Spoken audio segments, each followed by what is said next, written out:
Bonjour et bienvenue pour cette ressource vidéo dédiée au développement professionnel, au contrôle et à l'audit. Je suis Jean-François Caron, consultant et formateur au sein de la SAS Format Conseil. Je vous propose dans cet épisode quelques conseils pour réussir vos entretiens professionnels, et ceci quel qu'en soit l'objet. Mon propos, toutefois, ne concerne pas les échanges informels, c'est-à-dire entre collègues qui appartiennent au quotidien. Il s'agit ici plutôt des entretiens prévus dans un cadre précis, selon un contexte particulier, avec un ou plusieurs objectifs prédéterminés. Ainsi sont concernés des moments particuliers ayant trait à la gestion des ressources humaines, comme l'embauche, l'évaluation annuelle, le licenciement, la gestion des conflits. Sont également visées par mon propos les relations hiérarchiques, comme le fait de recevoir des consignes, d'être responsabilisé selon des objectifs ou de rendre compte. D'autres types d'entretiens professionnels existent bien sûr, mais la liste serait bien trop longue à établir. Il est néanmoins possible d'identifier un point récurrent à tous, soit la charge émotionnelle qui en découle et dont le niveau est proportionnel à l'enjeu. Ceci explique d'ailleurs pourquoi les entretiens professionnels sont généralement plus marquants pour chacun y participant que les seuls échanges informels rythmant la vie au travail. C'est aussi la raison pour laquelle un entretien professionnel se prépare, et non une discussion.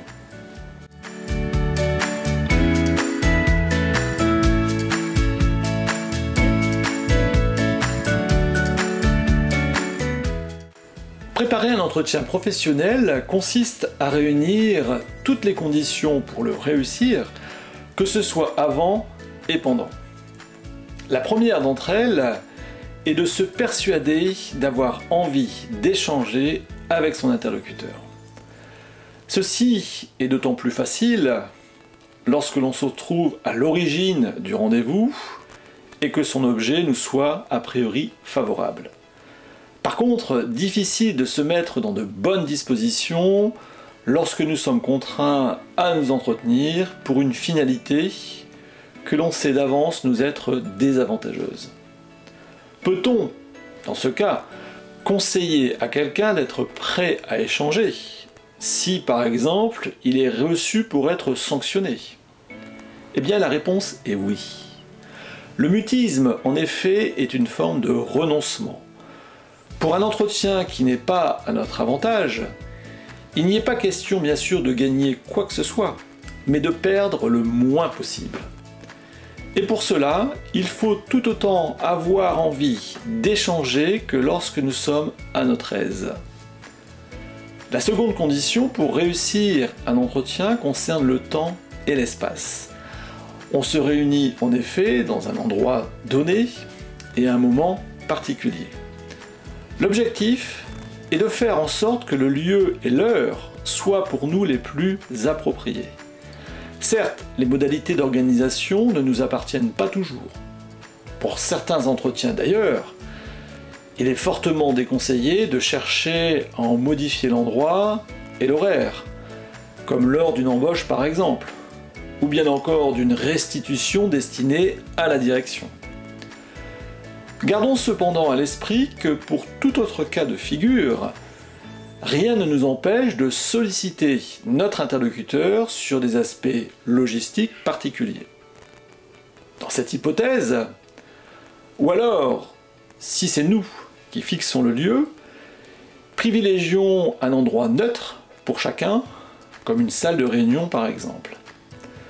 Ceci évite tout sentiment d'appartenance chez l'une ou l'autre des parties en présence, en se trouvant dans son bureau, et qui pourrait biaiser l'équilibre nécessaire au bon déroulement des échanges.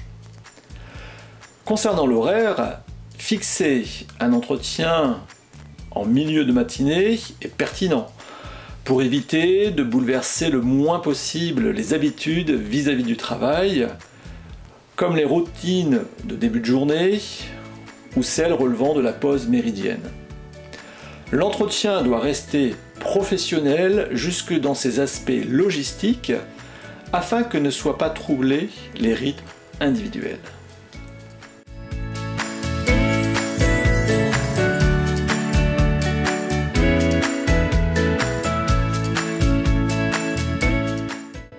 Durant l'entretien, prêter attention à certains points particuliers contribue à sa réussite. Il s'agit notamment de rappeler à plusieurs reprises lors des échanges l'objectif commun entre les parties présentes. En effet, énoncer en début d'entretien ce qui nous réunit ne suffit pas, d'autant plus si le temps consacré à la réunion est important.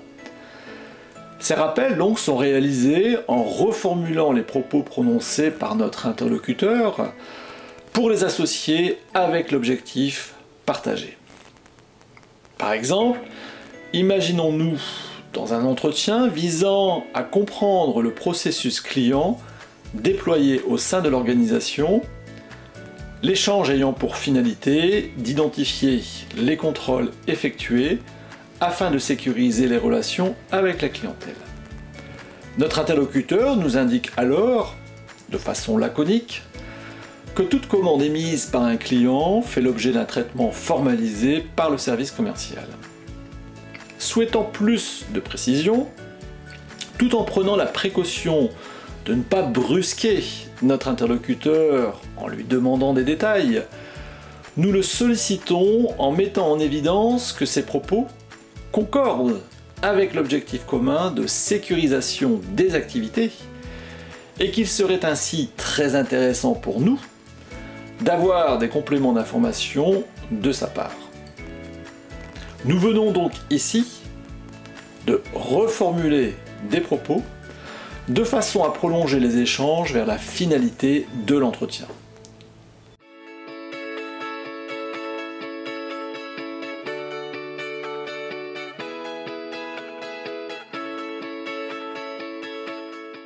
La reformulation est une technique utile pour réaliser ces entretiens professionnels.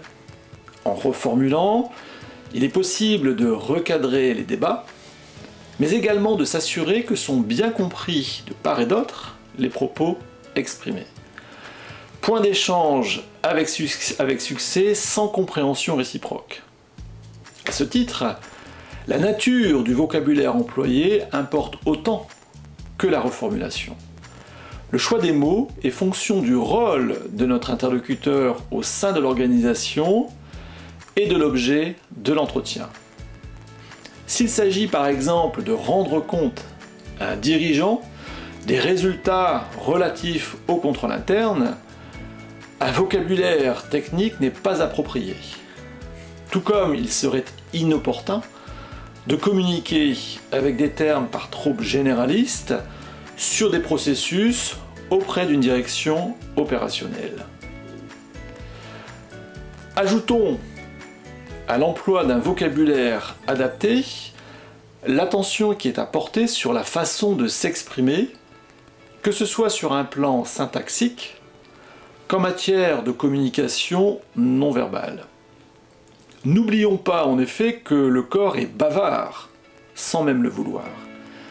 La gestuelle, la prosodie, la posture sont autant de messages adressés à notre interlocuteur, en plus des paroles prononcées.